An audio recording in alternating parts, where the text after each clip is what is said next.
masalalay ang kinabukasan ng ating kalikasan. Ang kalikasan ay kayamanan, marapat na ito ay pangalagaan. Pero bilang kabataan, ano ang ating magagawa? Tara na't matuto! Ako nga pala si Sean Marcos N. Castillo, ang inyong ka-vlog tambayan.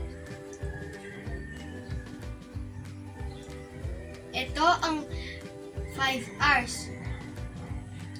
Number 1, reduce.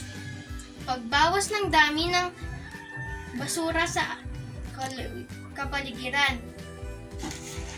Pagbili ng mga rechargeable batteries at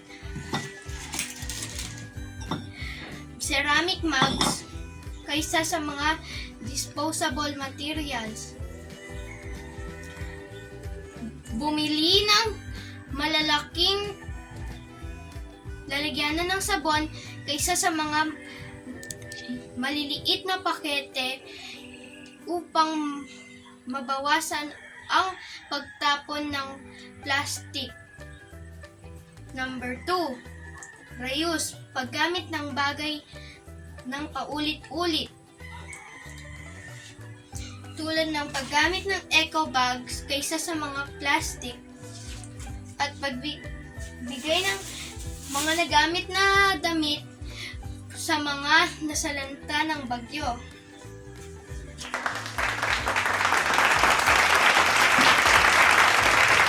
Number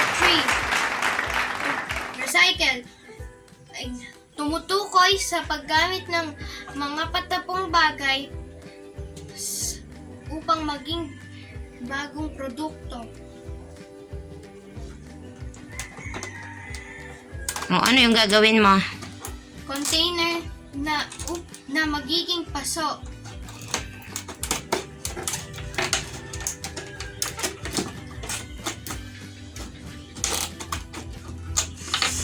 Ano ba yung itatanim mo dyan? Kamatis.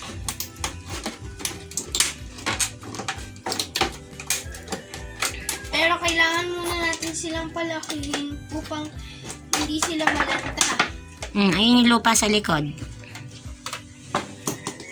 Tumayo ka.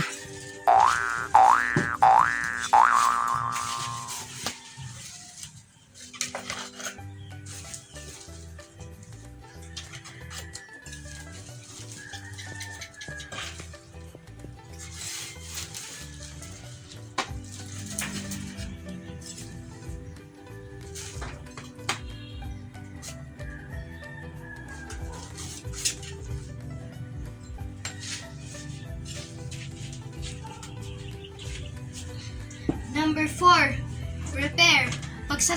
Ayos ng sirang gamit upang hindi na bumili ng bagong kagamitan. Tulad ng relo na naubusan lamang ng battery. Paayos ito sa mga tagapaggawa ng relo o kaya sa mga technician. Number 5, recover. Ito ang isang halimbawa tulad ng sa all for one. One for all for one. O kaya eat bulaga. Nagkokolekta sila ng mga plastic bottles na hindi na magagamit upang gawing armchair. Ito ay makakatulong na sa mga eskwelahan at makakabawas pa ng basura sa ating kapaligiran. Wow! Laging tandaan, 5 R's ay kailangan upang kalikasan ay mapangalagaan. Ikaw, ano ang ambag mo sa kalikasan? Tara, itutur ko kayo sa aking hardin.